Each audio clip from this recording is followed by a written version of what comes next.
So tonight, I got Mr. Nathan Taylor, hailing from the great state of West by God, Virginia. He is a call maker and he's a die-hard turkey hunter.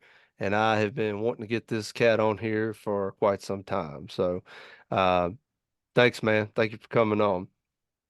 Hey, I appreciate the invite, Derek, man. And not only is it almost heaven, but also don't forget that it is the best Virginia as well, man. Well, let's not get carried away. Let's not get carried away. But I have we've run into each other on Facebook and I I don't know, a few years now. And I know obviously y'all can tell in the background, big time call maker, but what drew me to your content that you put out, I thought I thought it was very wholesome, but I could tell I could smell it on you, man. I know you're a diehard turkey hunter, man, and I really respect that as somebody that follows their craft. I appreciate that. Yeah, man. I just figured I might as well just dive in from the shop here this evening to join on this. I got a few things I'm trying to get taken care of this weekend and didn't feel like just shutting down here, going back to the house, and then coming back up here tonight to burn some more midnight oil. I just thought I would jump in here with Yeah. this. And yeah, die hard. That's probably a good useful description as well, man. Yeah.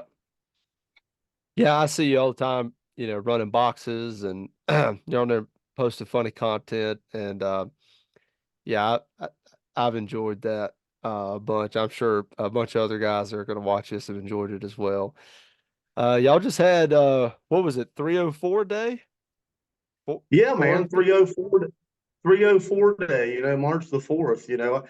I was talking to actually it's Jeff DiAgostino that evening. He was the guy that did the artwork on the lid that I was posting there for 304 day.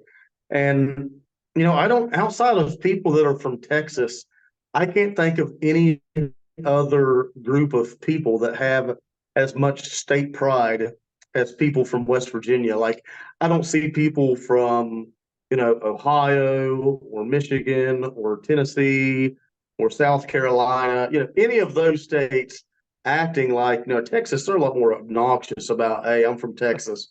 But, we're just a bunch of mountaineers up here that are very proud to call this place home. So yeah, it was uh I thought that was very fitting for that collaboration because I'd been sitting on that call for quite some time to make a sound file, just waiting for March the 4th to throw that 304 day out there and again link Jeff and myself. Jeff DiAgostino was the past state chapter president for the NWTF in West Virginia. Worked for Primos for several years. Played baseball for WVU as well. So he's down in South Carolina now, but still got that 304 connection. Yeah, I seen that and so it's funny because West Virginia, everyone I've ever met from West Virginia, you're exactly right. They do carry that pride. Uh, and I will say for all my Virginia boys, I ain't trying to offend nobody, but uh, yeah, y'all do have y'all take great pride in your state, which is really cool. But I will say this, I lived in Tennessee for a number of years. There are some die-hard Tennessee people, man. They love the state, especially Eastern Tennessee. We're close to Virginia, North Carolina, and they're, all about the volunteer state. So, but it is cool. I really enjoy that. I've hunted in West Virginia a couple of times, and yeah, every time you go up there, I mean, it's really unique.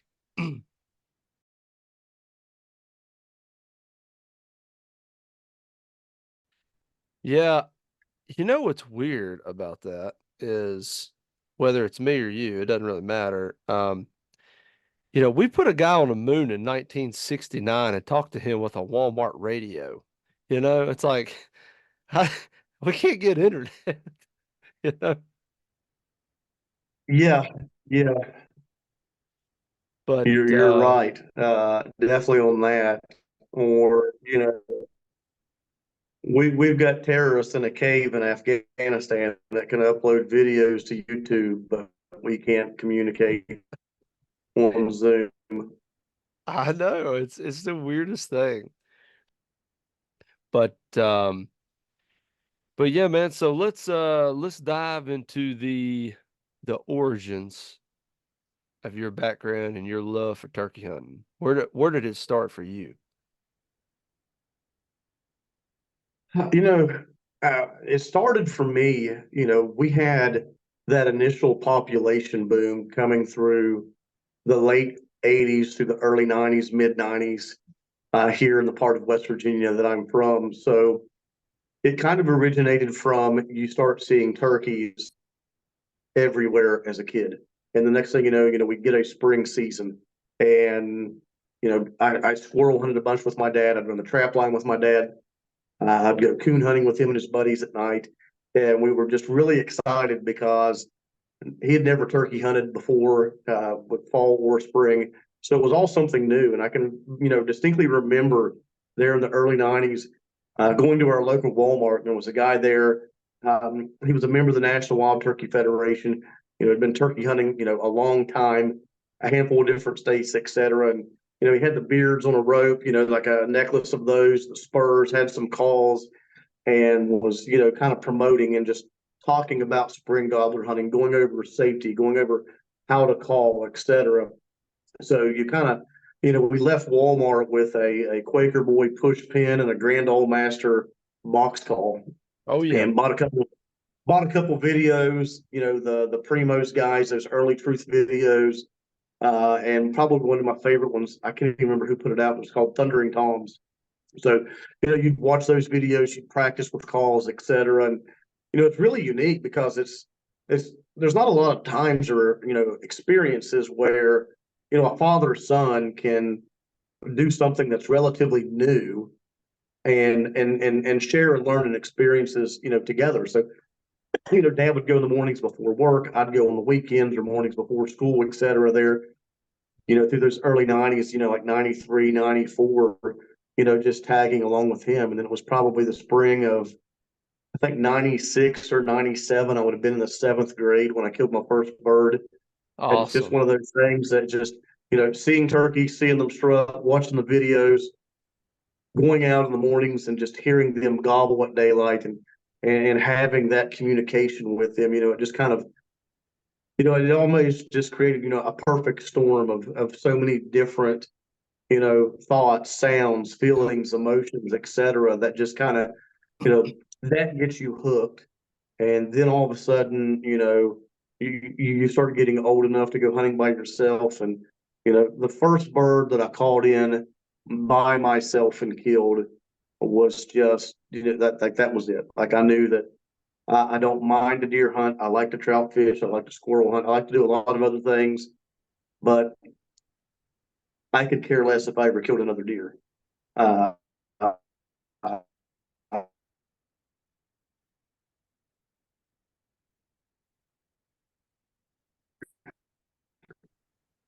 there's not a day that goes by that I'm not thinking about it. Was building calls to make them sound more like a turkey, or trying to think of, where am I going next spring?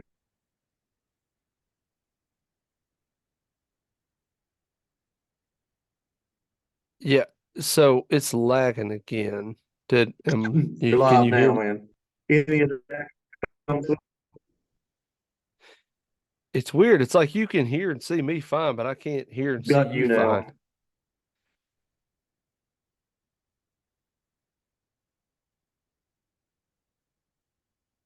Hmm, hmm, hmm.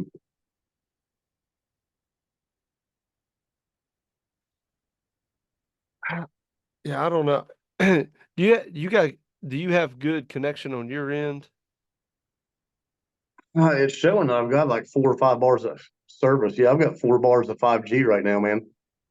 Yeah, I don't understand. I mean, I've got full connection. It's saying it's running good, but I know they've been doing a lot of repairs right here. My wife's been telling me traveling a bunch, but so maybe that's I don't know. Maybe that's what it is. I apologize. I'm sorry if I cut you off. Hey, no problem, man. If it's something like I say goes hairy, haywire or something like this, man, we can always reconnect to something different. I can try to get somewhere else to get, you know, either a stronger service or connection. Okay. Um, okay. Well, and I mean, I'll chop this up and I'll make it, try to fit as good as I can. But so it's always funny to me talking to guys that have done this, as long as yourself. It's always so cool to me because it's always a very similar story. There's that romanticism with the call, with the wait, and Mhm. it always kind of starts with the wake up. It's like the wake up, the birds are waking up, the woods are coming to life. We're coming out of the winter, and spring is starting to come through, and there's a different feeling, and and I don't mean to sound corny, but it's very romantic, and it's awesome in its own nature, man. And I listening to guys like yourself that are just diehard about it. I mean, it's truly it is amazing to be out there at that time of the year. Absolutely. I mean, you're exactly right. All of those things. You're coming out of winter. You know, the earth it's being reborn again. The just that whole situation that just makes spring so special. You're absolutely right. Like there's nothing else like it. Nothing. And you know, uh, and I may be speaking for myself on this, but if you chase them as early as you can chase them and as late as you can chase them, as far, as late February, early March, all the way through into late May, early June, when you come out of a season like that, you feel like you've lived a year.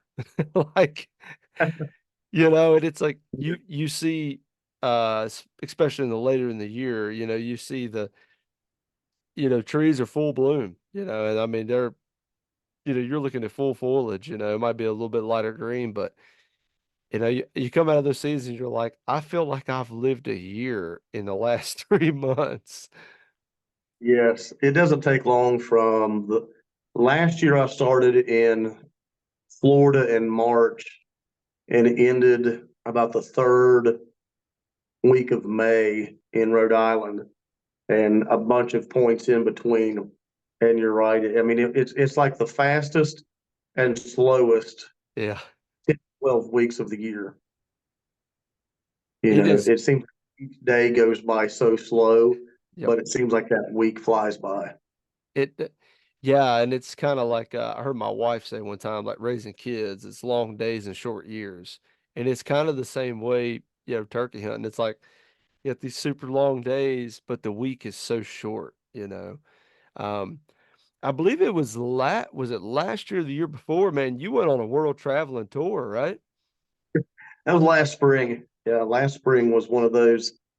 Um, Last spring was 31 years I've been turkey hunting, and I'm only 40. So, I mean, just kind of compare in terms of Right. starting at such a young age to do something for so long. And it was one of those like I had a plan in place of what I thought I was going to do. And the closer I got to spring, like little nuances of things just kind of kept on, plugging in It, here, plugging in there. Got a buddy that lives in Florida that's got about 60, 70 acres that sits between two cattle ranches. It's just an outstanding place that birds just pass back and forth through.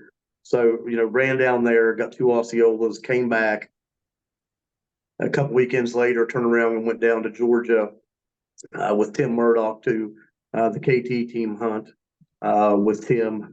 Awesome organization for what they do there for outdoorsmen with disabilities, to where they can be able to continue to get out and enjoy the outdoors. So got to spend a few days there with some really fine people and Tim Murdoch. He got a bird in Georgia, and then it's just after that was just it's like every other weekend. Like, man, I'm going to go to North Carolina this weekend, and then youth weekend in West Virginia opened up. So I'm hunting with my son that weekend, a little bit the first week of season, and then in terms of what you're talking, like the whirlwind tour was.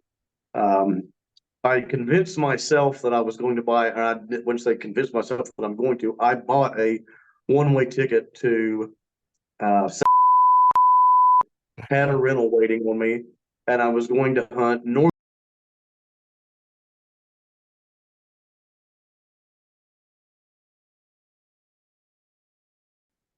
And I thought, I'm going to give myself 6 or 7 days to hunt those 3 states.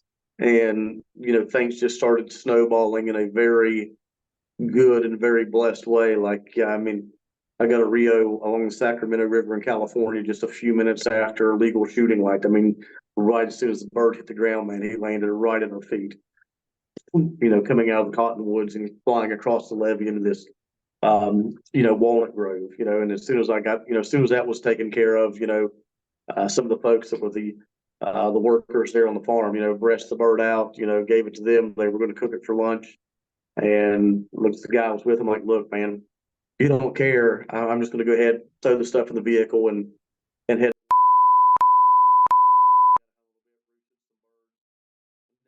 Again, another 15, 20-minute hunt that turned into, now I wasn't set. So make a few phone calls to some friends that had hunted and, get there that evening, driving around, and I'm just dropping pins on where I see birds. Even if I saw birds on private, I was dropping pins if it was close to national forest land, because those Merriams can just travel, Right. So far. So fast. Yes, yes, absolutely. Next morning, same thing, man. Got up, and by lunchtime, sitting here kind of thinking, what do I do now? And I brought up Google Maps. I'm like, I'm only 30 miles. So called their Fish and Wildlife. I'm like, do I have to draw a tag over there, or are they over the counter? Because I mean, I'd never even thought of. I know they're over the counter. I'm like, cool. Booped it a couple buttons later. Got a Montana tag. Call a friend that's elk. Where do I need to go? And he's like, oh, you need. I'm like, that's like another 10-hour drive. I'm like, I didn't.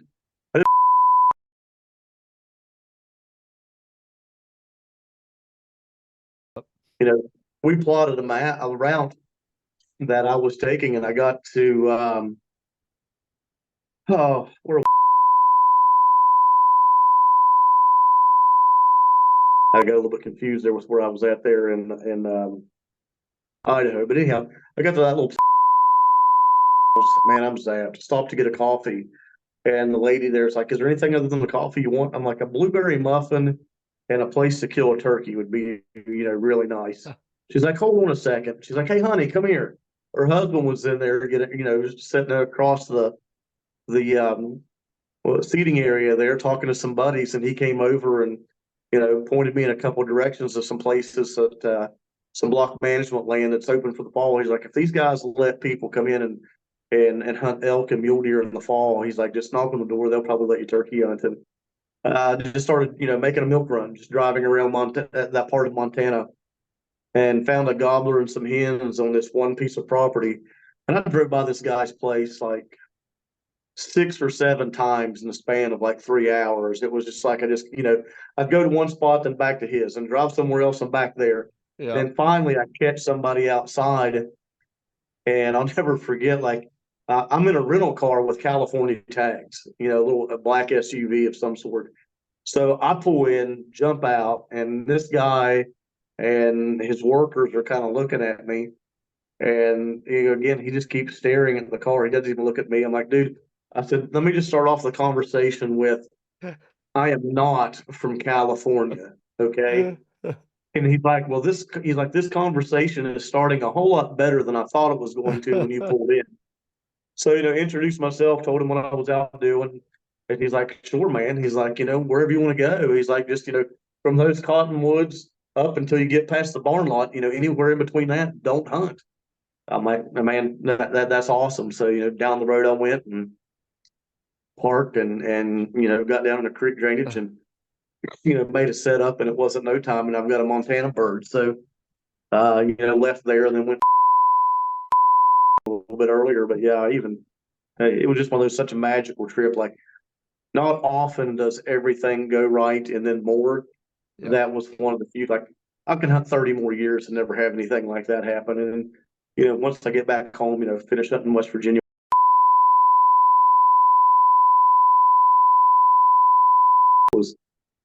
It was a nice little run. Yeah. I seen bits and pieces of it. Because at that time I was ripping and running on the roads myself, and um, I just remember you talking about just how magical it was, you know, and every so often a turkey hunter gets those. Very, very few of those times, and man, it just, you know, of course Yeah. we didn't know each other personally, but I was, you know, I was like, man, I hope he keeps stacking them, man, because I mean that is to do something like that on the road, complete unknown territory. That is extremely hard to do. I don't care where you're at. I mean, I don't think, I mean, knowing what I know about those places, I don't think that I could turn around and do it again Do it again. this Yep. coming spring. You know what I'm saying? Even though I know the blueprint, you know, because, you know, weather can be a factor, wide range of Absolutely. things can go wrong. You know, turkeys are turkeys. You know, you don't know what they may do. You miss one. It's just, you know, so many things can go wrong, you know, which, you know, the previous spring, you know, 2022, I had a wide range of things go wrong. You know, I mean, it Yes. didn't matter if it was anywhere from, you know, I had more people, I had more other hunters interfere and mess up a hunt, hunting in West Virginia in 2022 than I had the previous 20 years combined, kind of thing. So, you know, you have that, or you have Jake's running off gobblers, you have coyote problems, or a bobcat, or a this or a that. Just every piece of dumb luck that could happen, it seemed like it happened to me in like a 3 week window of West Virginia season in 2022. So, you know, turn around there, you know, it's like that old saying goes, you know, you can't appreciate the good days unless you've had some bad ones. So, you know, Yes. you just take it. You know what I mean? Like, you know, those days that were so fortunate, so lucky, you know, you earned those and paid your dues to have something like that happen to you sometime in the past. Absolutely. And I think, especially as a turkey hunter, when you, because man, like you said, you can, I've had airplanes mess me up. I've had helicopters, cars. I've had squirrels mess me up, crows, owl. I've had everything in the world mess me up. And then when you get on a run and you can feel it, you're like, okay, the ball's rolling. I got to keep the momentum going. Um, but now, kind of like what you were saying, I've also seen it go the other way too. You start off, 2022 was a rough year for me too. I mean, I killed several birds, but start off, blanking in a state, um, misfire on a turkey, shit, I had a bad shell.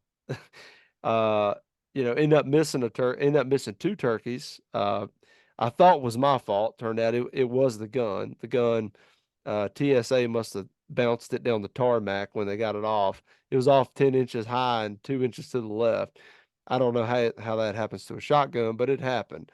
And all Yeah. that happened, like you said, in a 3 week span. So, but I look back at the really good times, and I go, but man, I've been so blessed to do this. I'd rather have a bad day in the hunting woods than a good day at work any day of the week. For sure. For And sure. yeah, it truly is it is something fun. Just to I'm glad you was talking about traveling, because one of the main things I want to talk to you about was traveling. And I from what I could tell, it looks like you've done that for quite some time, traveling around and knowing guys in Um, different states.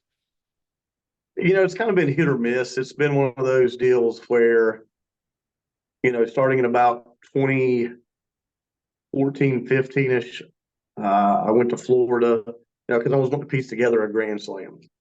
So I went to Florida, then the following year went to Kansas, the year after that did Nebraska. And then it just kind of stalled, you know, for just a little bit.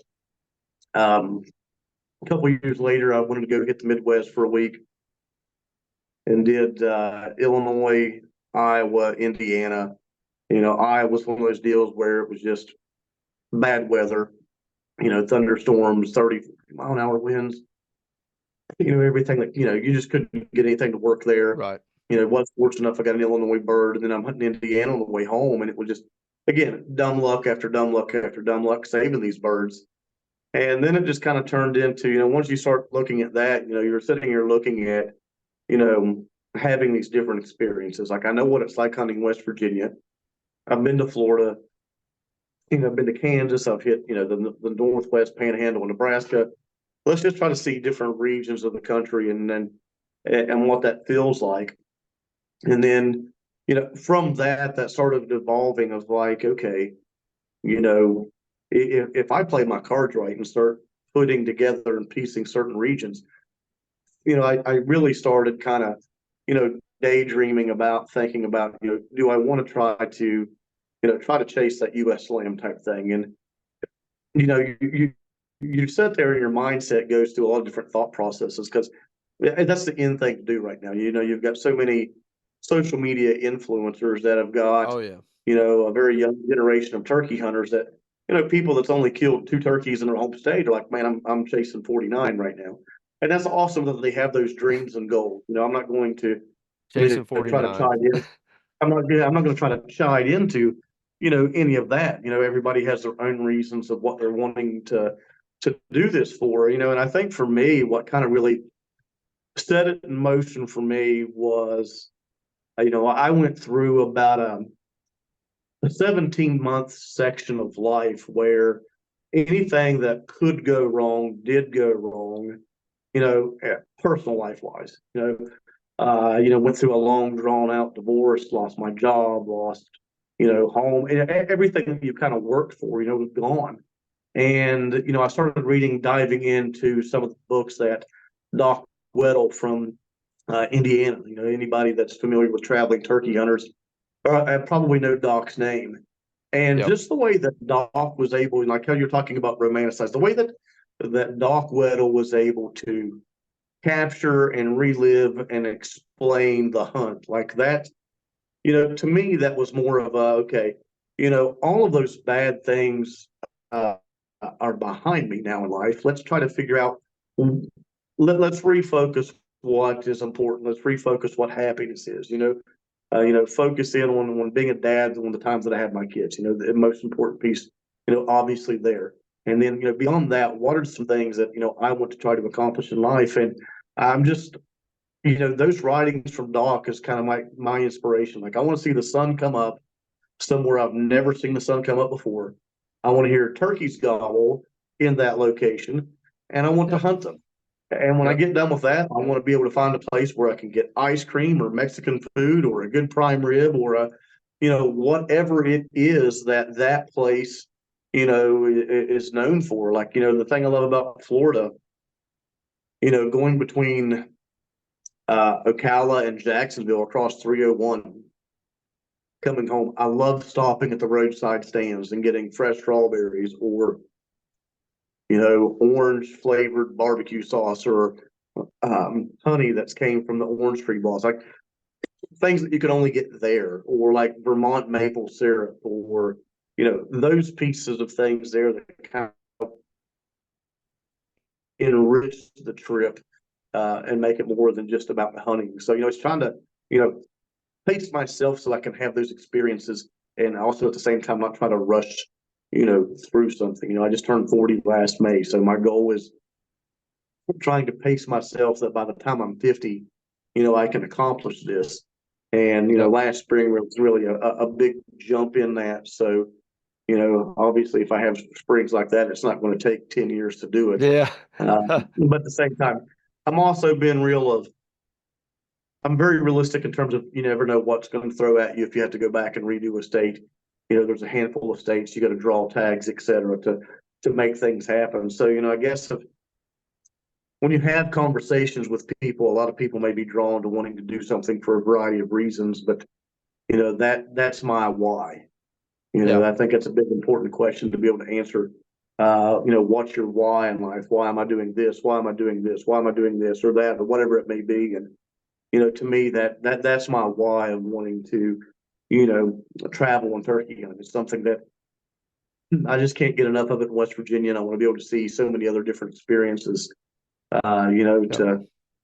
To 30, 40 years from now, when I'm getting there to the tail end of not being able to walk around in Turkey hunt so much, I can look back at pictures and have memories and and kind of relive some of those things, like through Doc's writing. So, like I say, Doc's probably my biggest inspiration in terms of if you're looking at other people that have done something like that, and for the reasons he is doing it is similar to what I'm looking at as well. Absolutely. Um, yeah, man. You were talking about going across 301 there.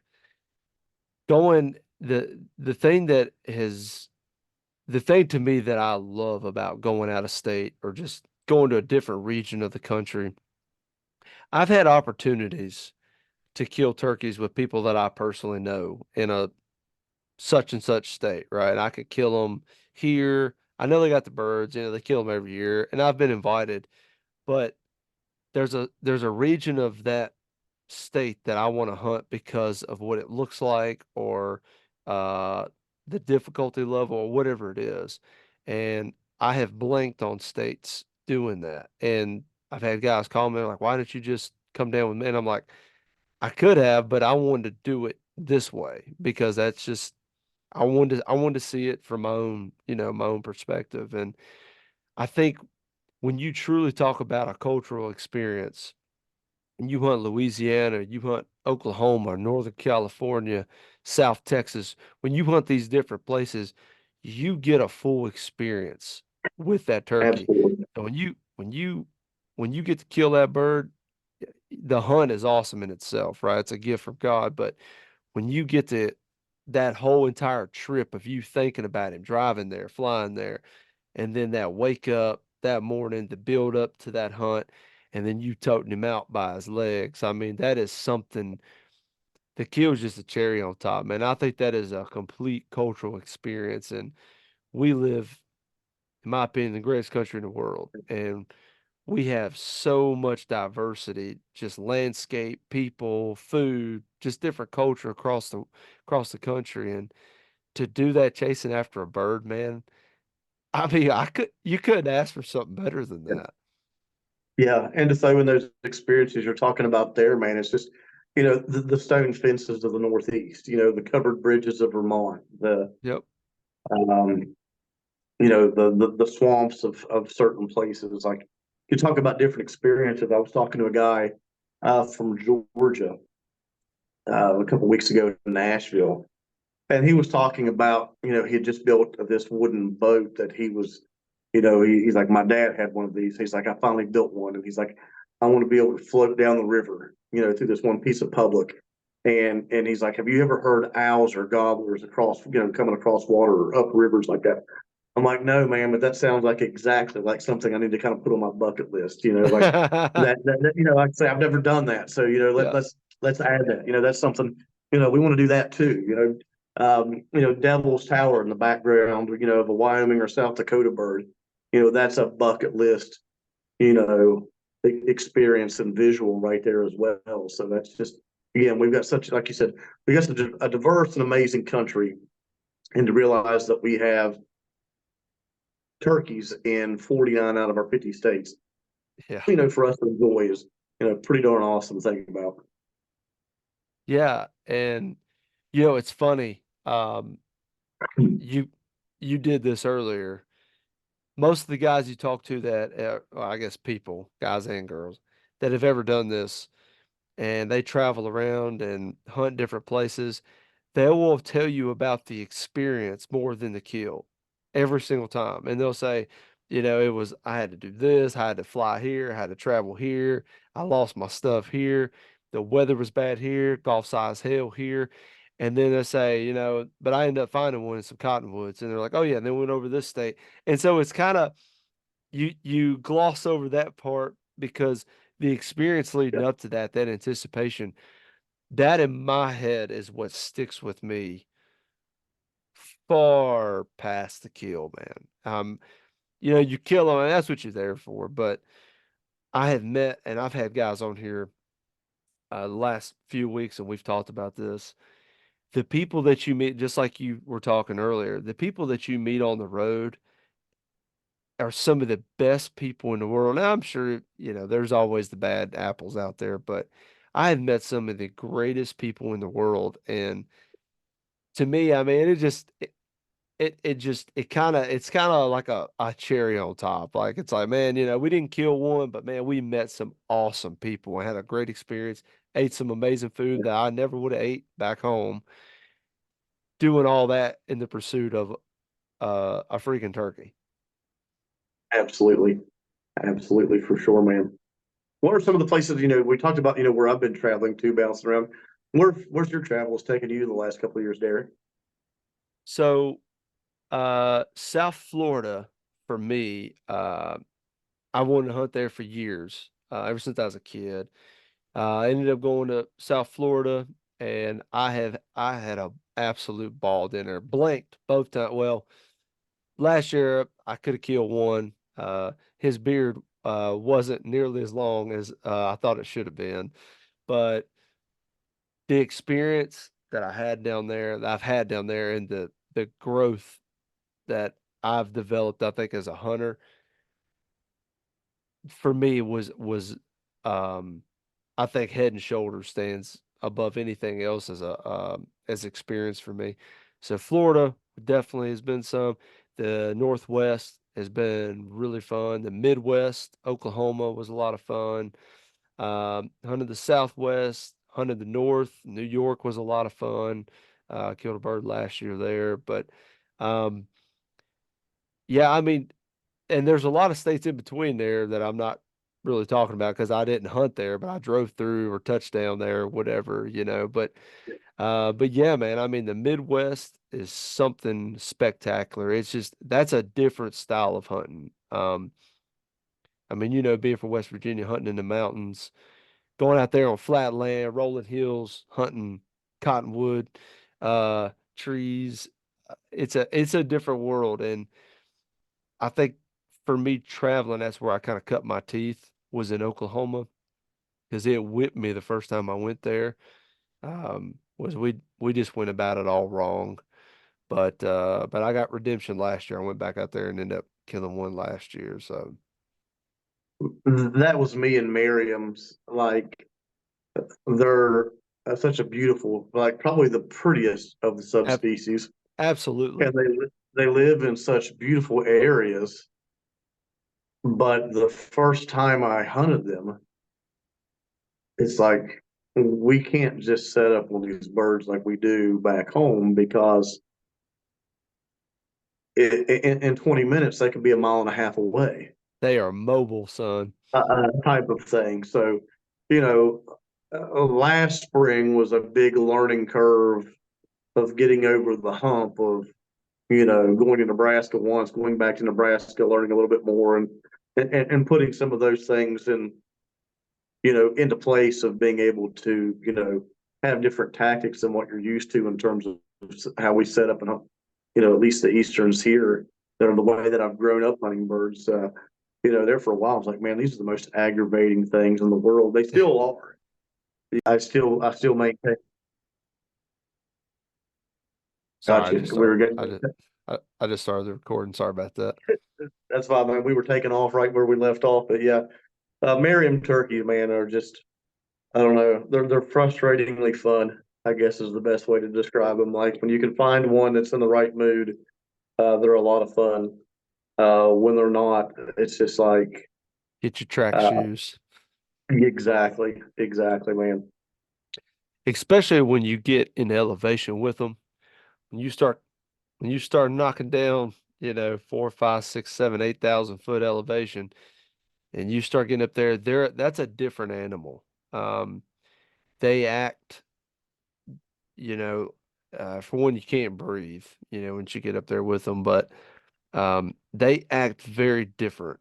So I've hunted Merriam's lowland, 19, 2,200 foot, and I've hunted them at 8, 9,000 foot, and it's a very different animal.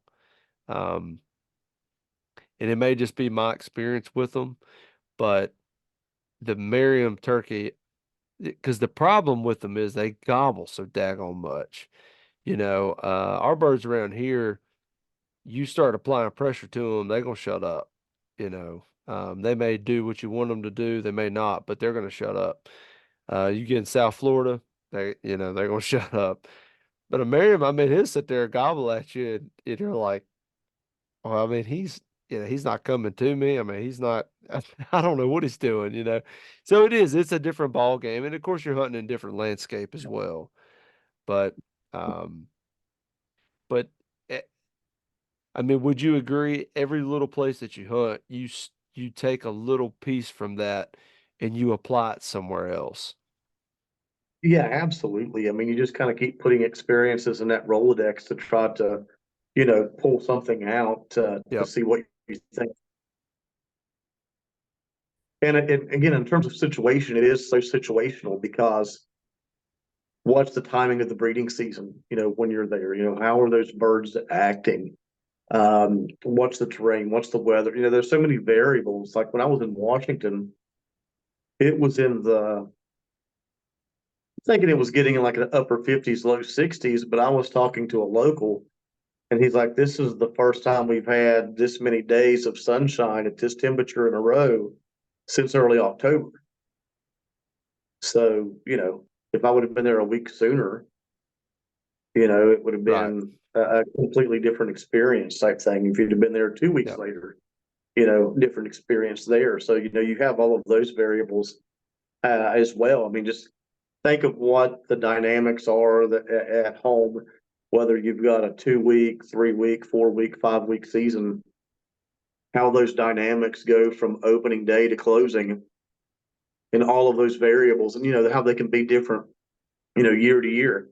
Um, what's the foliage like? What's this? What's that? So many things there to make those variables happen. But you're right. You're just trying to take experiences, put them in the back of your mind and see what you may need to pull out to say, oh, you know, I've been in a situation similar. Let's try this one on this one.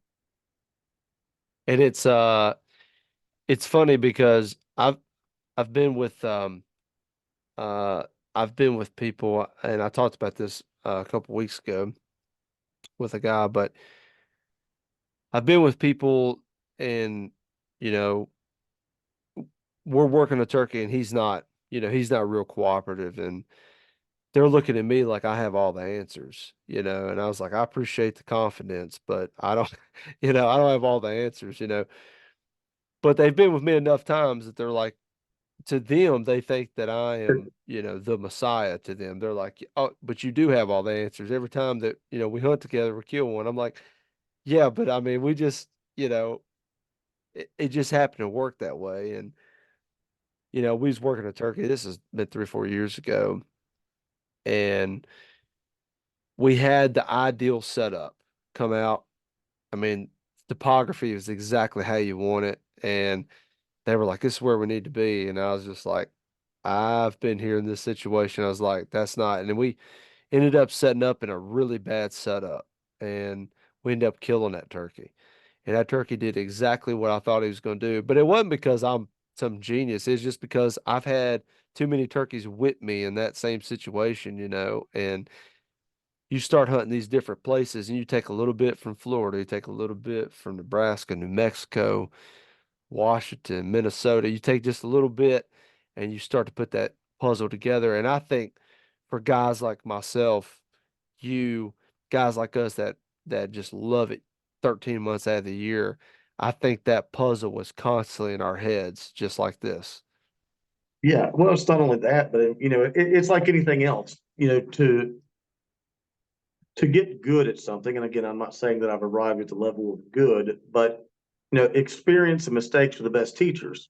I think it was Absolutely. Tom, I think it was Tom Kelly that said something about, the best way to learn to turkey hunt is to put yourself in situations, get yourself out there amongst turkeys, do Yep. things, make decisions, and he'll let you know what you're doing right or wrong. That's right. And, you know, if you take decades worth of screw ups and add them all together, you're going to Yeah. realize that, I may not have the right answer, but I got a big list of wrong answers. So let's not Yeah. do these things. Let's not You do know what I mean? those. Yeah, I know what I got a big list of what not to do. I don't have a very long list of what to do. So that list we can whittle through that one pretty quick. That's Yeah. that's one of those little pocket notepads. We it takes a lot of storage space to sort through the what not to do things. It does, man. And I love hunting with guys like yourself that that just love it on another level. You know, it's not really a passion, like Masio says, it's more of an obsession. And you kind of build your life around kind of, you know, subconsciously, I guess you kind of build your life around it, vacation days, you know, family time, things like that. But I love to be around those guys, and it's so funny because you'll be a situation will happen, whether you strike one or you don't strike one or whatever, and the mind they work, you know, a synergistic kind of energy, and it's like, let's do this. Because they've been beat enough times, they're like, well, let's try this, you know. And I think traveling, like you were saying with the Tom Kelly quote, getting beat enough times, you eventually have all the wrong answers. You can say, well, we only got so many options here. But I think hunting and traveling around like that, the logistical part of that scenario is a totally, I mean, you just add that to the hunting. It just makes it even harder. But to go and you step foot in a place that you've never even been in and terrain that you've never even seen with your own eyes, and you go in there and you kill one within 3 days, dude, that is hard to do. And that's something to hang your hat on going on to the next state or even deer season, you know, going into deer season or whatever else. You're like, well, I've been there and I've done that, you know, and you carry that with you. I think that is something very special. Yeah, and it also breeds in, something else. I mean, having some confidence about what Absolutely. you're wanting to do. If you don't believe in what your plan is, there's no need to get out of bed.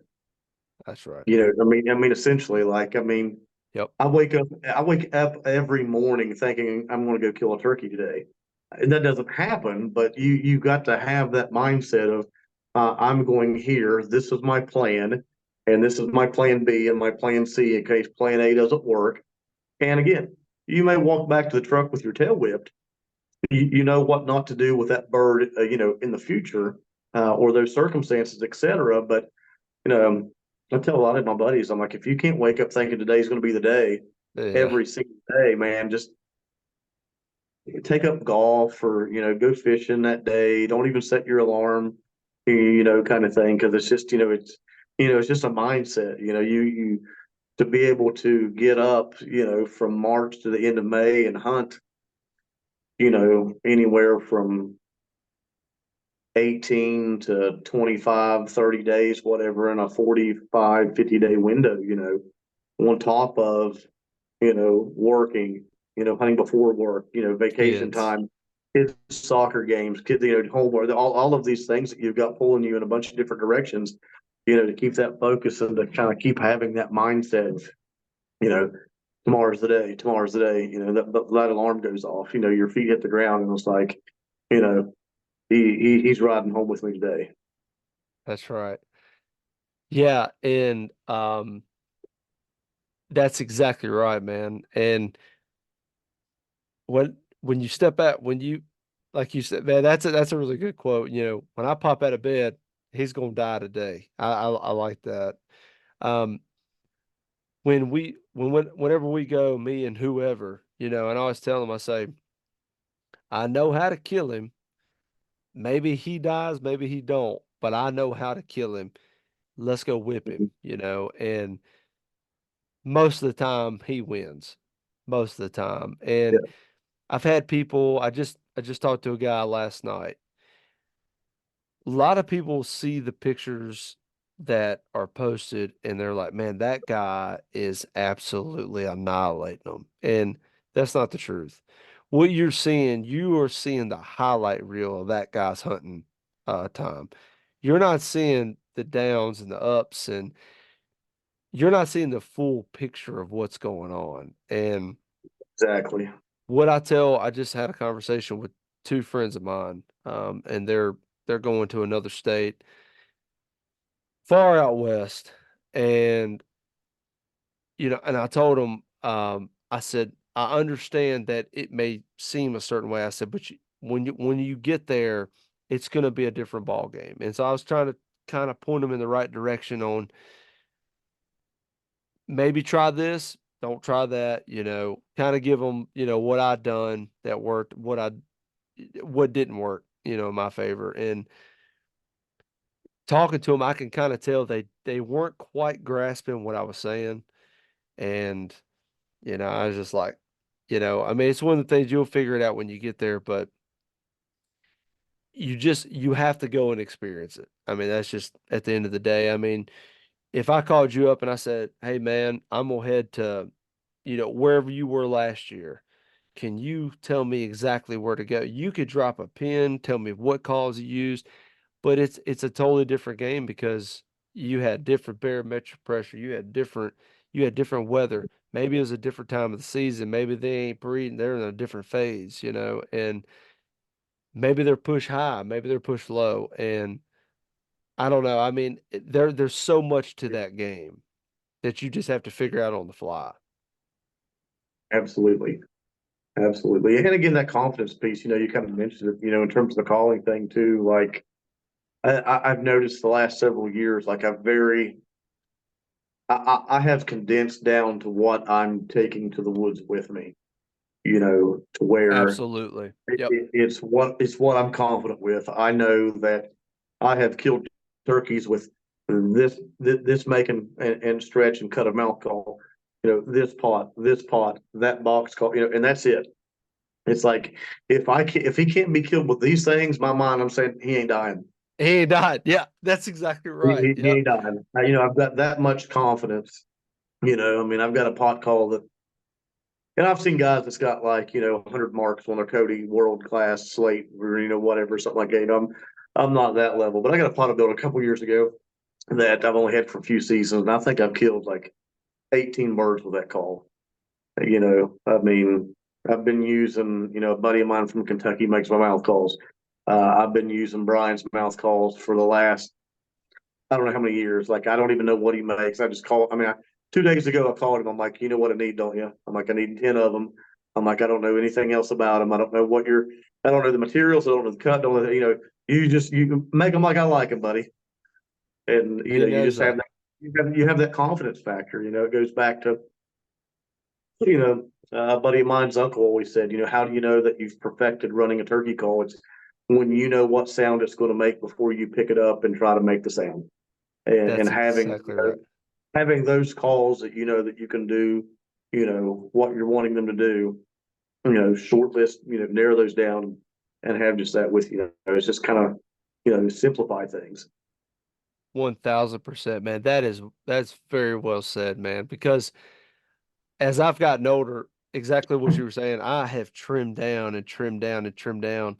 And of course, this is Comer's game calls. I build my own, diaphragm calls. And like I have a handful of calls and I go, if they're not doing that, I've got a box, I've got a pot, a wing bone that I built at a turkey that I killed. If they're not doing that, he ain't dying. We're leaving. We're going to do something else, because I can tell by his gobble, I can tell by his posture, he ain't gonna die.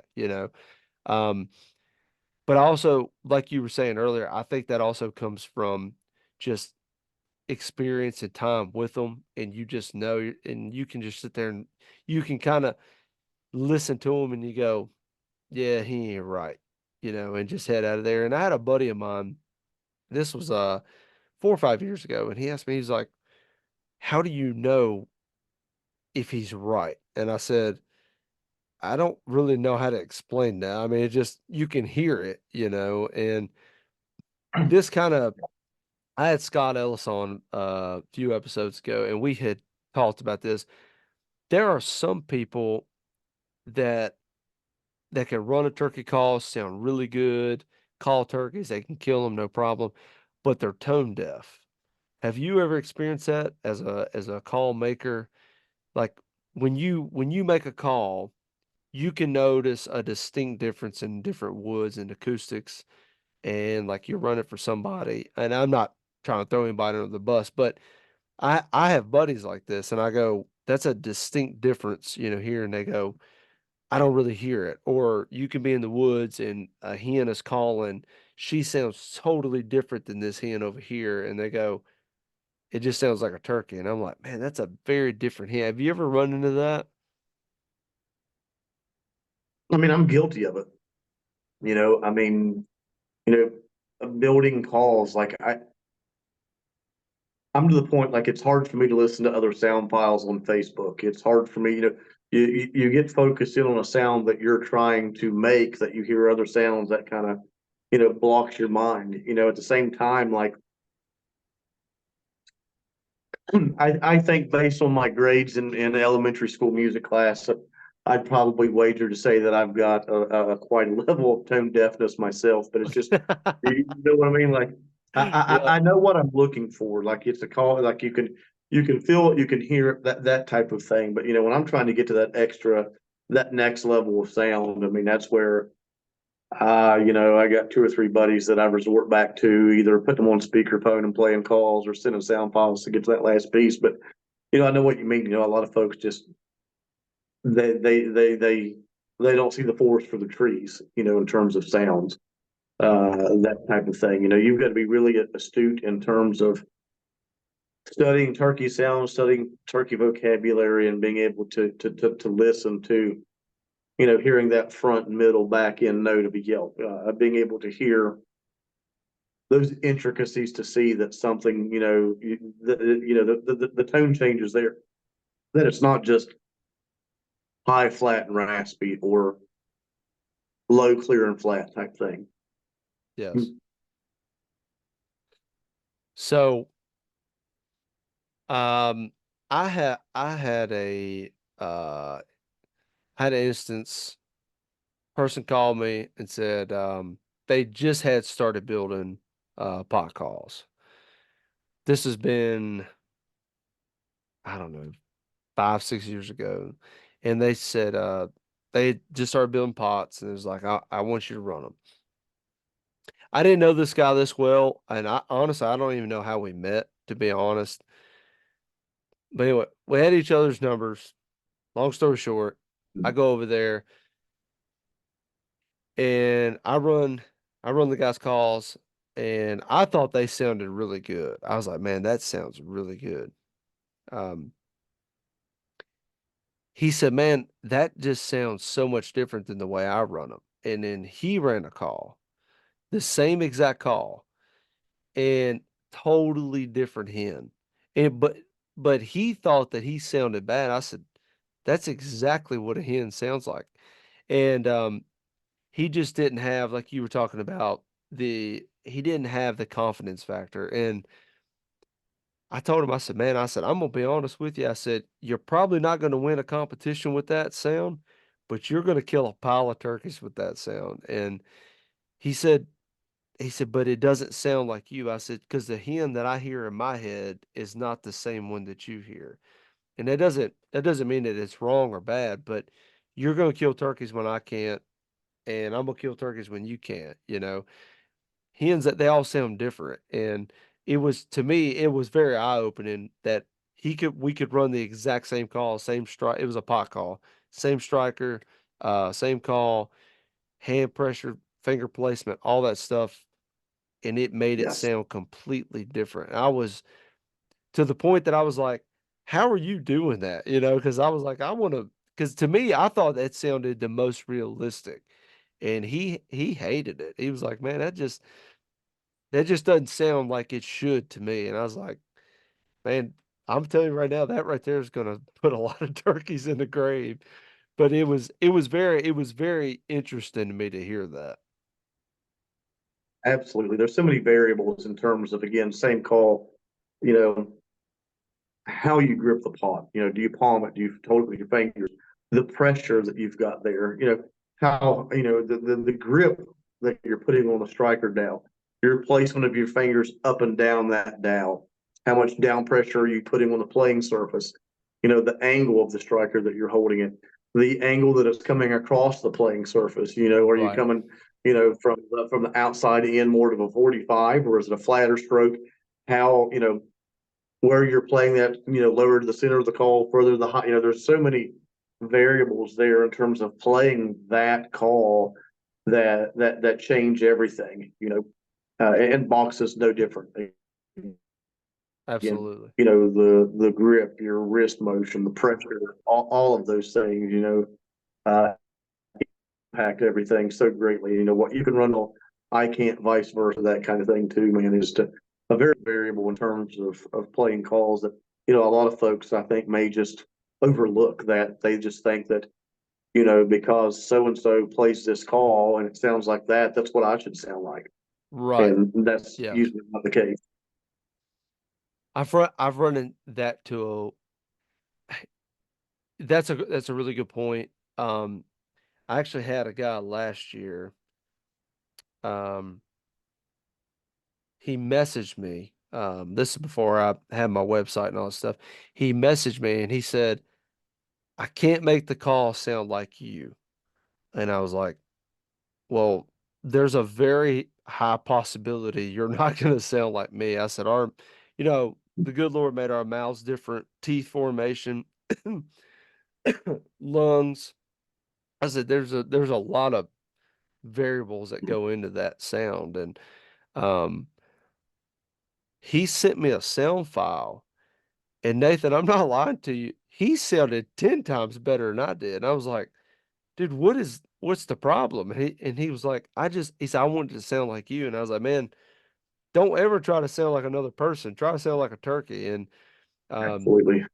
I sent him a YouTube video that I had seen, and I said, "You sound like that guy or that turkey there." The guy that posted it, and it was spot on the money. He was like, "Oh, he's like, I never even really thought about that." And I was like, "Yeah, man." I was like, "Don't ever try to sound like a person." But man, let me ask you, man. I get these questions every year, and I'm sure you do too. Somebody getting into turkey hunting, somebody that wants to get into the outdoors, springtime, start of the year. What would you say to a person trying to get into the spring woods? What is some of the gear that you would tell them that they need to get that is essential? Uh, Essential gear.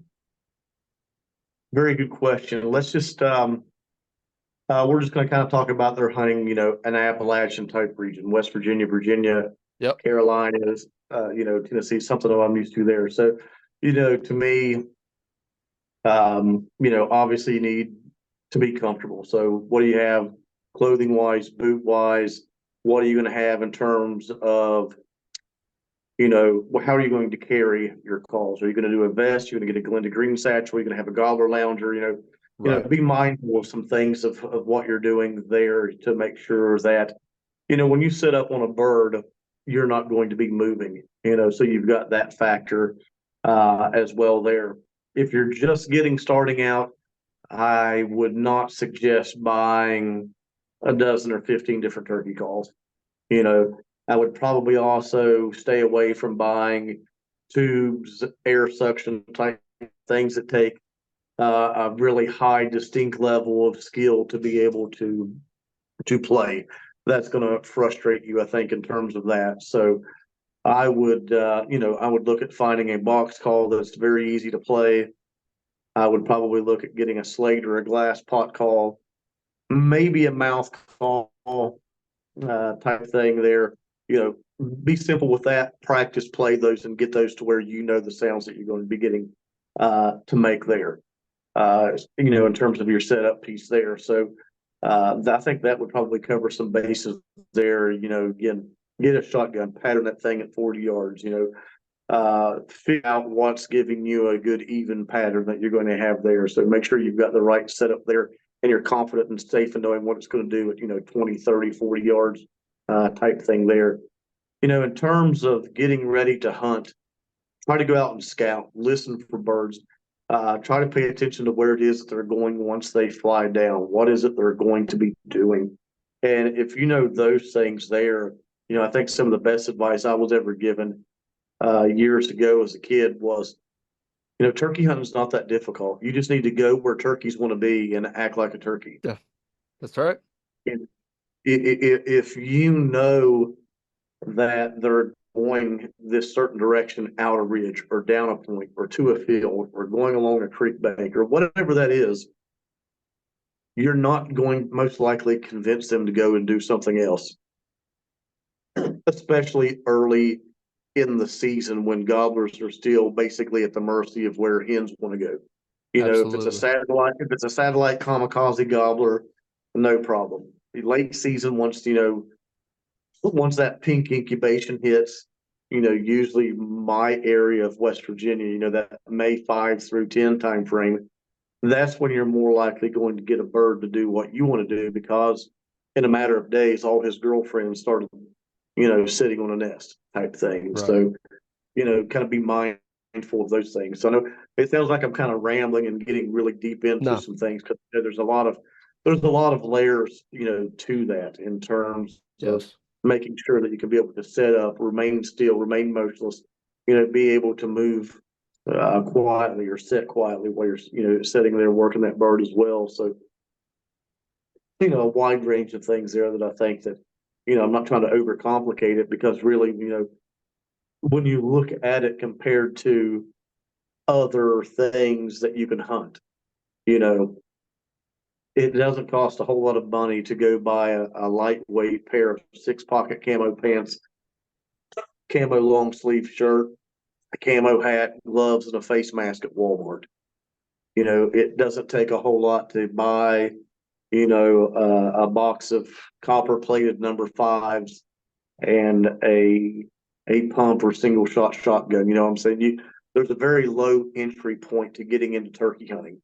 You can go, if all you want to do is buy a couple of mouth calls, it's such a low price point compared to archery deer hunting or elk Yes. hunting or duck Yep. hunting or goose hunting. And I think, I think to me, I think that's a big piece of the popularity, I think, for people that are new getting into turkey hunting. They may have hunted other things, getting to hear the sights and sounds, how we talked about how it's the romantic part of spring of the sounds, et cetera. But that whole price point piece is Yep. is hard to argue as well because there's not very many other games in town that for a few $100 you're ready to go.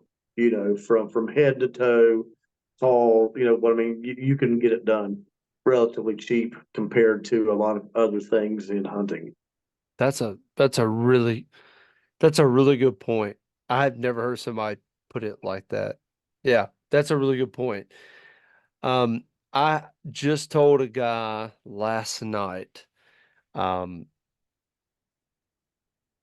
the best thing you can do, this guy, he didn't have a lot of, he was like, I haven't had a lot of success. I've been going for 2 years and, he's on the down and out circuit. He's like, I don't know what to do. And I told him, the reason I asked you about the gear, I wanted you to kind of expand on what you need to have on you with you. This is what I told him as far as actually getting access and things like that. And I said, find the best turkey hunter in your area, if you know who that is, and beg them to take you turkey hunting. And you will learn more from them in just a few hunts than you're going to learn in the next 3 or 4 years, 5 years.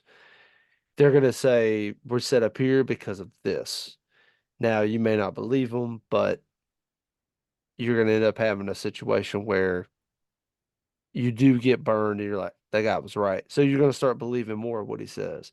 And I've told that to predator hunters, deer hunters, new guys that are getting into it. Go with the best person in your area, figure out who that is. And if they don't take you, just beg them. Beg them to just I ain't gonna say annoy them, but ask them questions, and more than likely they're gonna be willing to talk to you and say, "Hey, I can't take you, but let me tell you, what I did, to figure things out." Gotcha. I think in light of what you were saying there, I guess another piece of advice I would probably give somebody is Yeah, it's cool to watch people on TV and YouTube do this, but Right. don't. You're Right. getting a very, especially when you see stuff that's, over edited, highly produced stuff that's on TV. It's a Again, you're highlight seeing the reel. high points. You don't see all of the things that it takes to get there. Now, I probably would caution you. I think Chad Claycomb does a very darn good job in how he documents an entire season of turkey hunting, good days, bad days, what went wrong, all of those things. Chad probably wouldn't be that bad of a resource there But that he you can but learn you from there as well. But there's a but you lot know, of people Nathan, that look at he, like he they're killing turkeys every day. but people like him, they're not surfacing to the top though, you know. So somebody new is not gonna see Claycomb, right? They're not gonna see him. They're gonna see other people. And I totally agree with you. There are some really, really informational guys out there that do a really good job of being very honest about things, but Absolutely. they Chad's a don't get tremendous turkey caller, tremendous turkey hunter. He hunts in a very difficult portion of PA and West Virginia, and very, he makes it real. He yeah, could very easily trim down what he does and just put out a handful of videos of just the days that he kills birds. But I like how he keeps it real. Like I think that's a way there you can really learn a lot of things, from it 100, as well. 100%. Yes, 100%. And I think people really do appreciate that, like seeing, you know, understanding that, okay, we had a ridge, we're doing good, we killed one. Here's the valley. American Airlines lost our stuff. Um, we got a flat tire on the rental. Okay, I couldn't get a license. I'm hunting my home state. My neighbor walked in on me, or he was fencing with a tractor, and that stuff, it's way more relatable than having 3,200 acres to yourself with a soybean field and a cover crop. And it's just not relatable to people. And I think that the industry is changing. I think YouTube is kind of accelerated that in some regard, but I think what you said is spot on the money. There are really good hunters on YouTube, but they definitely don't get the notoriety that people like me and you see them and we're like, man, that guy should have a lot more clicks than he does, you know? Yeah, for certain. Like I say, it's just I think that's transferable advice for a lot of things in life in terms of for Yes. a Yeah. person starting out is don't make comparisons. You're year one. You're trying to compare what you're doing to somebody that has been doing this for 10, 15, 20 years. Yep. If you want to know what you're doing, again, find that guy in your area like you suggested. Yep. Ask him what his first year of turkey hunting was like. You know, thank goodness that I can't, my memory's not good enough to remember what was happening 25 years ago, but it really wasn't very, it wasn't good. I can tell you that. It was a lot of, piles and piles of incredibly stupid things Yeah. that, that you But eventually it, figure out not to do. So, that's probably some advice that they need to know as well is you can't compare compare ground zero that first season to people that's been doing it for a very long time. It's not fair to yourself. it's not fair to yourself. Yeah, and something that I have learned along the way is um of course gear, you get a lot of gear reviews on YouTube. So which I think is a good thing to a certain extent because um the problem with gear reviews is you get guys that are or people that are sponsored by certain companies to review a certain product. So you're not getting an actual, review. But something that I think is good is the people that do give like a real life review on, hey, I hunted this year, I did such and such, use this gear, use this call, it didn't work for me. How can I improve? Um, I think that is, I think that is a really beneficial thing for people, whether it be Facebook or YouTube or whatever, whatever else there is out there. But I do think a person can learn so much the learning curve is so much, it's so much different from when me and you were growing up without internet and this and that. They can go on YouTube, they can hear guys that are world champion turkey callers run a call. They can listen to live hens. They know how to set up, you know, but at the same time, you still have to have that experience to get in the woods and do it to fully understand exactly what you're trying to do.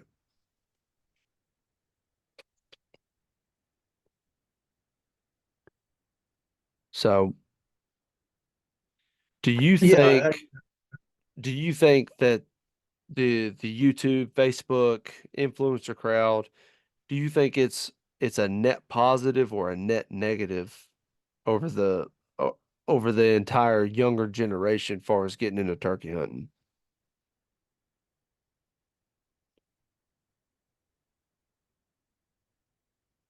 oh man, that's a double-edged sword there. I mean, usually when I look at perspectives, like I have the ability to kind of look at it from an aerial view. I'm probably a fence setter on a lot of things, so I can see, both sides. I think that yes, it does do a lot of positive things in flattening that learning curve, making an assistance there, you know, being able to show people techniques to learn things, you know, how to set up, how to call, all of these Right, things. But I think there's also, a flip side of that in terms of, what's that doing to the resource in terms of, right, our turkeys and places being overhunted. Are people trying to hunt just because, hey, I need to have a Facebook like, I need to make sure I have an Instagram post, those types of things there. So, I think that there's, you know, I don't know that when you say is it more of a net positive or a net negative, I think the answer is somewhere there in the middle that, for certain things, it's extremely yep, positive. For certain other aspects and topics, you know, it's extremely negative. I think in terms of what might be the biggest positive,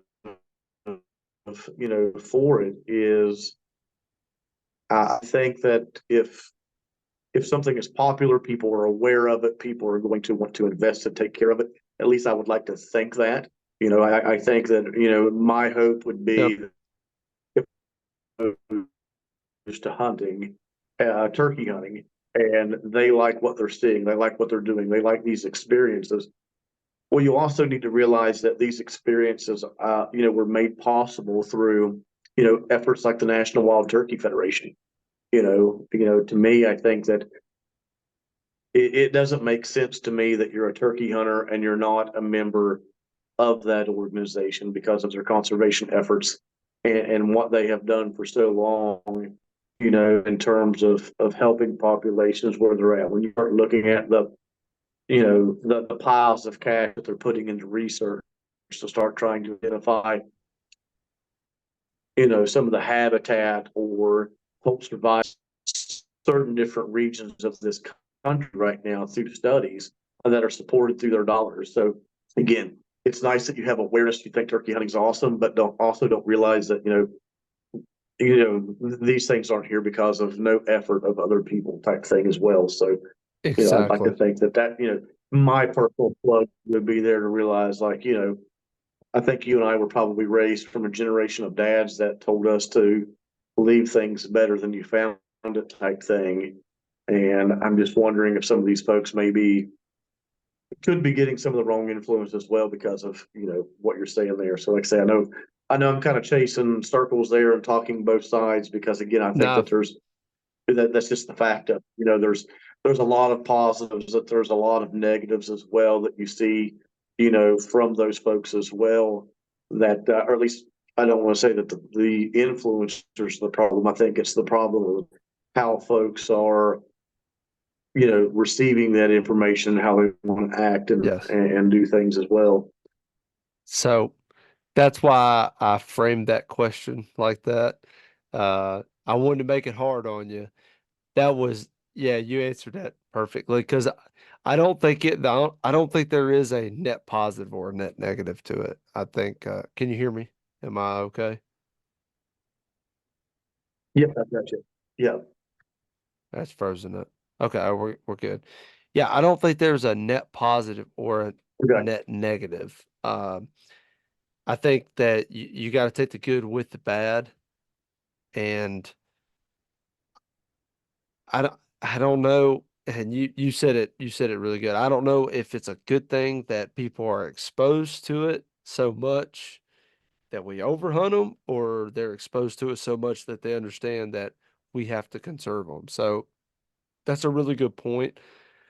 I think it's region specific too. I mean, Very, there's yes, very. there's some influencers that, watch the way and how you navigate your influence.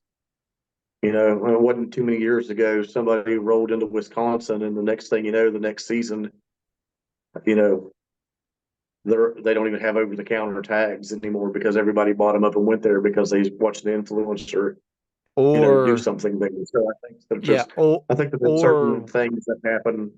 I think there may be some information that may be a little too much. or when states pays certain people to show up and promote their state. And then for that same state to go, hey, our turkeys are declining. I don't know. Are they? It seems like you're paying other people to come here and hunt, promote your state so you can get out of state tax, which is, we're not going to go into that, but Uh, we will go into Well, this. that's just not even the influencers. I mean, my God, I mean, Nebraska Game and Fish did that to themselves, putting ads in Turkey Call magazine and any other hunting magazine you can for years and years. And now, Yep. you gotta draw tags to go to Nebraska, and you can't kill all three Merriams in one day like you could, the type thing. So, people are their own worst enemy. In terms of some of these things. Like, I don't know. I don't know if I want to chase that rabbit. I like where he's going with that though. I like that. I Yeah. mean, there's very few people that will say it, and I'm trying not to sound hypocritical because I like to travel to turkey hunt. But you know, It's a fine line. in the early 1900s, turkey populations were almost wiped out for two things: poor habitat, overhunting. 100 years later, we're having issues with turkey populations, and I'm I could get burned at the stake for what I'm getting ready to say, but I really don't know that it's a possum and raccoon is the biggest problem to turkey hunting. Thank you. Oh man, You know what thank I'm you. saying? Like I have this conversation with a friend of mine that lives up in Morgantown quite frequently. Like once a month, we bring this up, and I think that there's a lot of things that could be wrong with turkey numbers. I think it can be region specific, but at the same time, you know, again, it comes to that resource.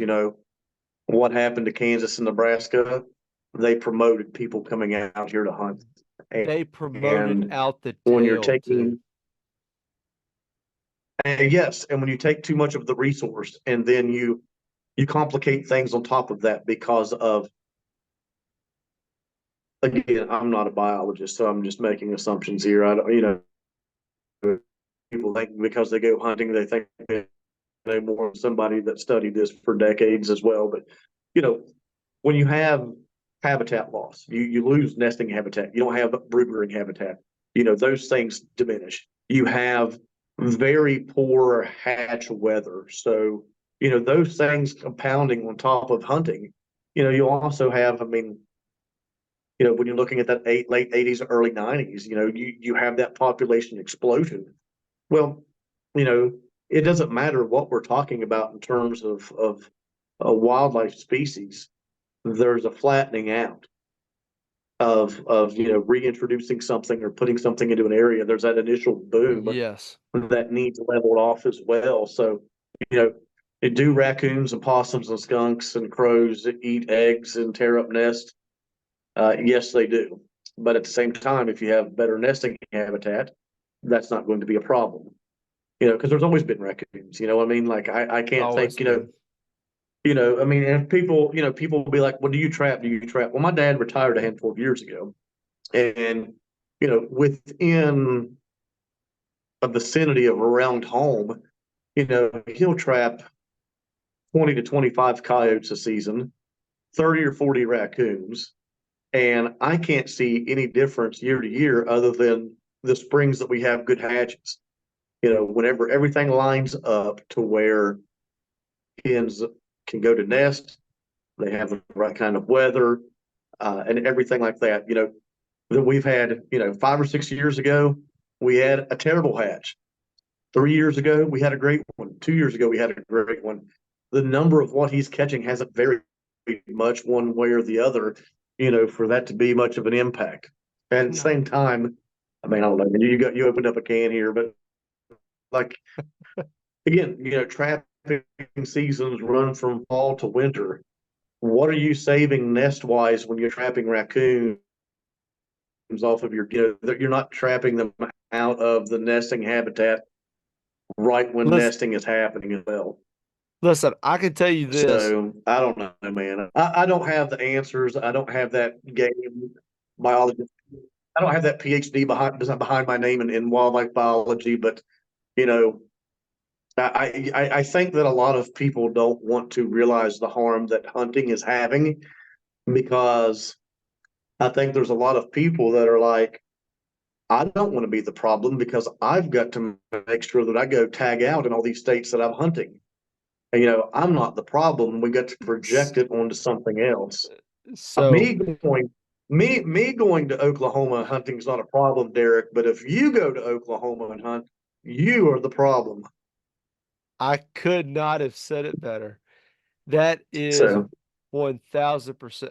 So the funniest thing to me is for somebody to tell me that we have to save the poults. We gotta save turkeys.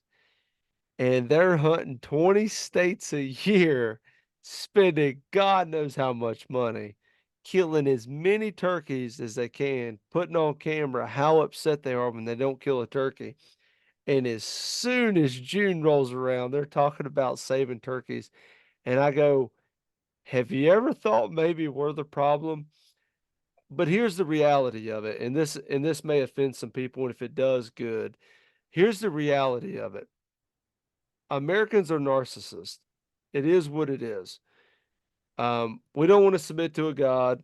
We don't want to submit to anybody mhm. but ourselves, our own free will, and say that, because we're a free country, and all this stuff. And there's a trickle down effect into hunting.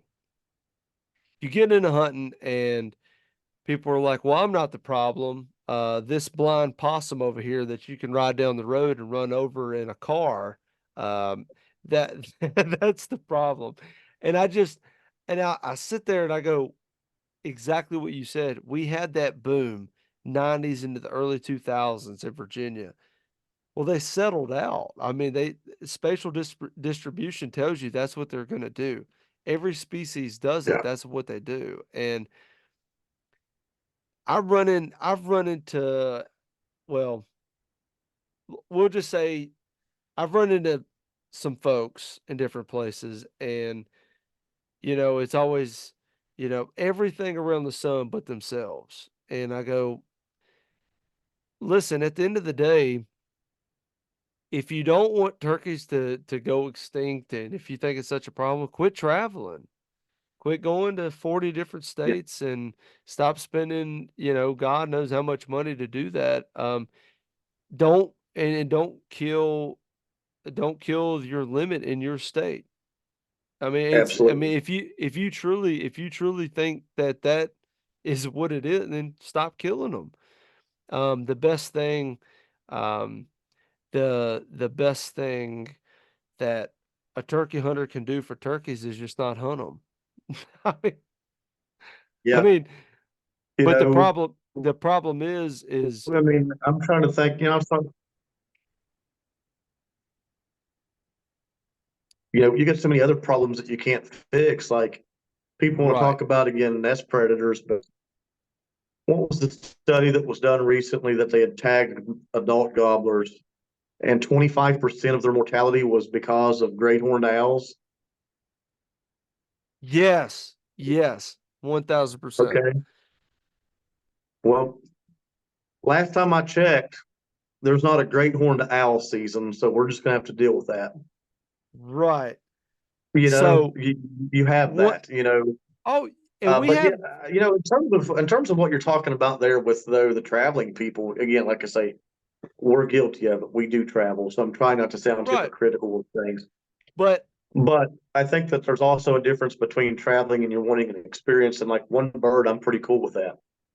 The people that need to waylay tags, but what if you kind of treated it like waterfowl and say, you know what, the feds are coming in and we're going to have a blanket. If you're non-resident, it's one bird limit for you, it type of it thing. I got some farms here that local that I hunt that if I go in preseason and know that there's only three gobblers on that farm, I don't want to kill all three of them.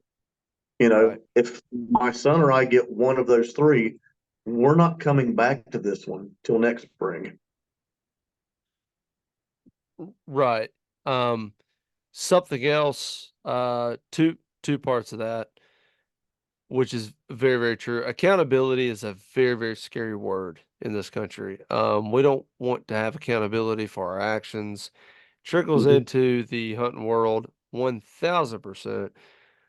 But also, um, I mean, how many times has Monsanto been on trial for what they put on food? Are we so naive to believe that herbicides, pesticides, and all that stuff is not going to have an effect on wildlife in our Well, again, areas? I think that you can look at that, and to me, that comes in almost to a habitat type question. When you start looking at certain agricultural practices, you're burning a field up with Roundup, and all of a sudden it's now barren. And you now, because of some of those practices, you don't have the brood rearing habitat that you had pre that practice in that area. If that makes sense. 1000%. You Yep. know, what was it that's the book Silent Spring? Was it DDT? Wasn't that the chemical that was softening D eggshells on something in yes. the South? Yeah. Yep. Again, I'm not trying to throw darts at Monsanto, but I think that there's a wide net of things that There that that need to be examined. Again, yes. hab- Well, habitat's key. The role that hunters are having in terms again, I don't know that Nebraska and Kansas will ever be what it was 25, 20 years ago. I don't know if it'll be what it was 10 years ago, yep. based on what they're doing. I've got friends in Vermont that they have seen a change in their hunting in the last 5 years because of people hitting the Northeast Yep. in late May and June. I can't begin to tell you how many people I saw getting off an airplane in Spokane, Washington, wearing mossy oak bottomland or their hunt club shirts. I'm getting ready to they're refueling a plane to go back to Atlanta. And there was probably 15 to 18 turkey hunters got off that flight going to Washington. I can't tell you how many people on my Facebook in the last week I've looked at that's killed turkeys in Hawaii. So Yes. here's the reality of it. Virginia, we lost 4,300 farms this year. 4,300 farms. The big woods, aka the national forest, there is no habitat management. We have old growth forest. We have clear cuts from timber companies. There is no in between in Virginia. Now I can't speak for no one else because I don't live anywhere else. We're not burning. We're not planting. We're not cutting different roads. We don't have we don't have any kind of edge effects. We don't have any of that. Now you go to some WMAs, and it's going to be more hunters than trees. I can guarantee you that. The the reality of it is these systems that were put in place, our population as a human race has exploded. That's just the reality of it. You can't have 4.5 billion people and then have 9 billion people with the same amount of acreage and say it's going to be the same hunting. It's just not going to work that way. I just drove, I was going to work this morning. There are 4 new subdivisions going in that 15 years ago used to be 350, 400 acre farms. Subdivisions that are, 6, 7 levels high of apartment buildings or whatever. Um, that's just the reality of it. The problem of it is we don't have entities, and I'm not going to get on the government spectrum. I'm definitely not doing that. Um, we are exploding as a race for different reasons. Um, they don't make no more land. There's no red dirt factories. There ain't no mountain factories. They ain't making no more. People are living longer. They're not dying as much. That's just the reality of it. And nobody is willing to say, hey, um, we are growing faster than we're dying. We have more people. We have less land. Things are going to be constricted. Nobody's willing to say that. That's And just the again, reality of it. that goes again. That's just a different spectrum of the habitat loss that we talked about earlier. Exactly. You just lost 5 to 6 farms that you or somebody that you knew or know Right. may have hunted there 10 to 15 years ago. Exactly. They don't have that. So what do those 6 or 8 people do? Those 6 or 8 people are now hunting a different track of ground to where you've got Yep. there's now more competition. Yes. I don't know that there's any more hunters than we had in the 90s. But I think when you look at the accessibility that they have to ground to hunt, it just makes it feel like there's so many more. Yeah. So if you talk to guys, again, this is me ignorantly speaking about my area. You talk to people that hunted in the 70s, late 60s, 70s, they'll tell you can hop fences all day. You can go as far as you want. You can hunt from that creek to this mountain, I mean, you can hunt anywhere you wanted to. You run into people and they'd say, "Hey, how you doing?" They say, "Oh yeah, we hopped your fence." This now I know people to this day Mhm. that I can talk to, and they say, "Oh yeah, yeah, we used to go and do this." Let there be a 200-inch deer running around.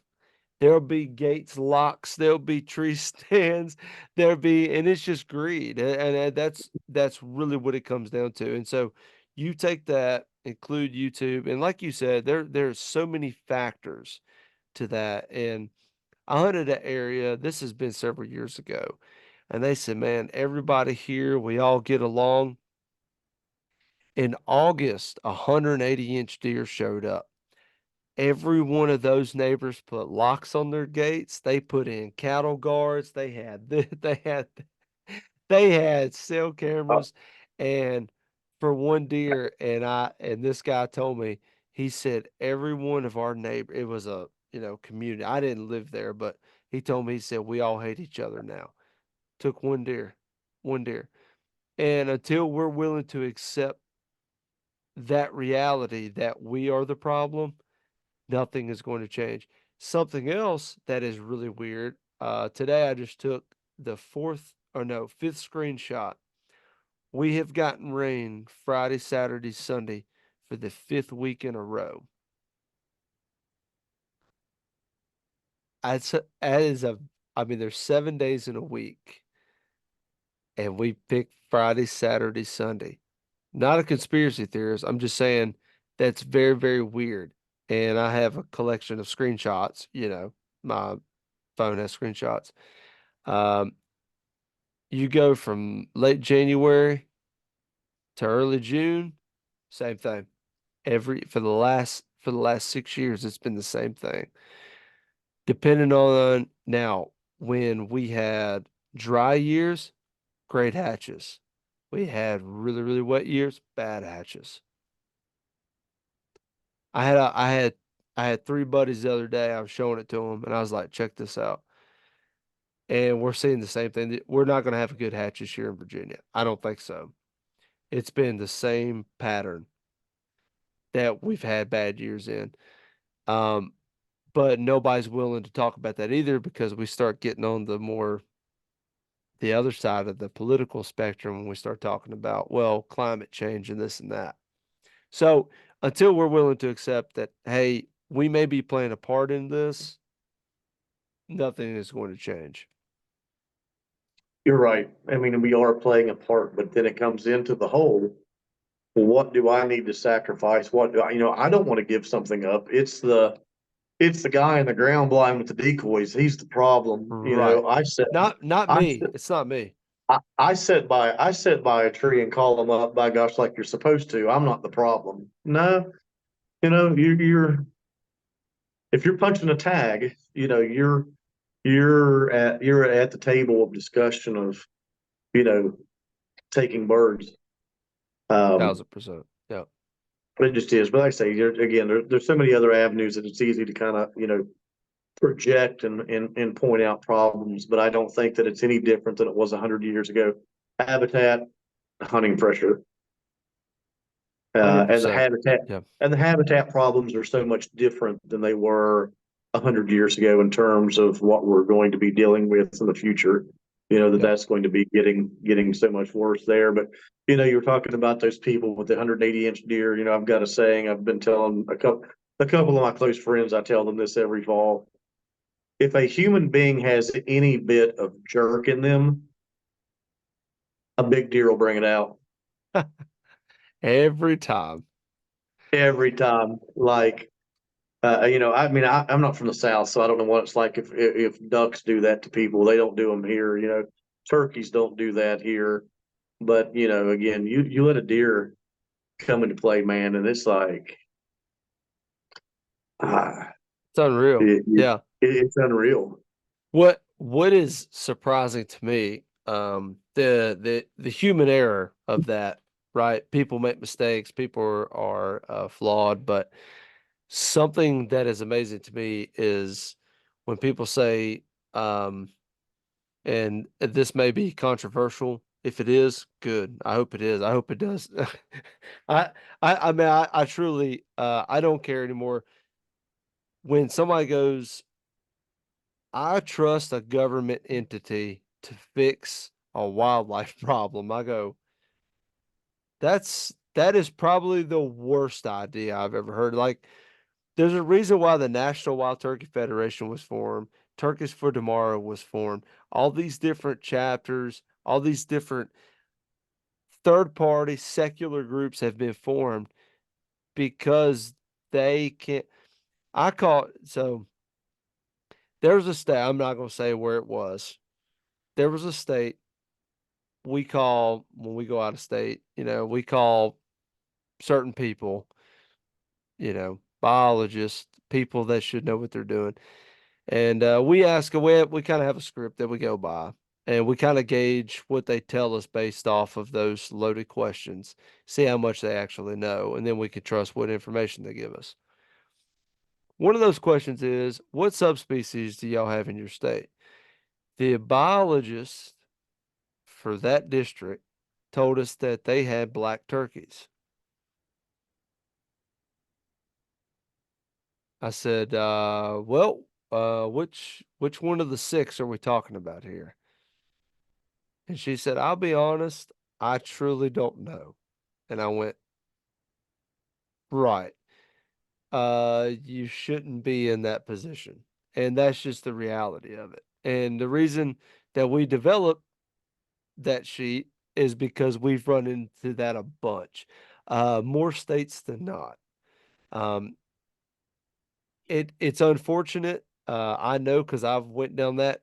I'm not gonna go into that, but I went down that track, and I can tell you most of those people don't know what they're doing.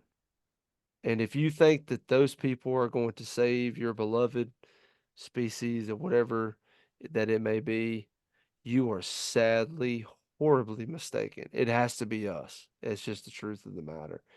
At the end of the day, it comes down to us.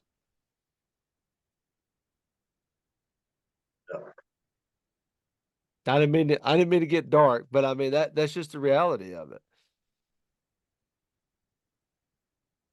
That's interesting. I don't even know if that's the right word for it. Sad is probably a better word for it, but Yeah. Yeah. I didn't mean to I didn't mean to turn you off, but I mean it I mean you're right, man. I mean like we have to make a decision, say, okay, are we the problem? Are these other things the problem? And it's just you go to different states and you're like, okay, well, weather's issue here. Okay, well, we got wildfires burning down, 300,000 acres here. We got flooding here. We've had snow for 8 months here, and it's just there's so many different factors. And then somebody goes, I think we ought to like kill more possums, and I go, well, why don't you just drive down the road? I mean, my wife's hit three of them this week. Literally, she's hit three of them this week. Then I told her, I said, do you know how many turkeys you saved this week? It's phenomenal. You've saved probably 150,000 turkeys by yourself.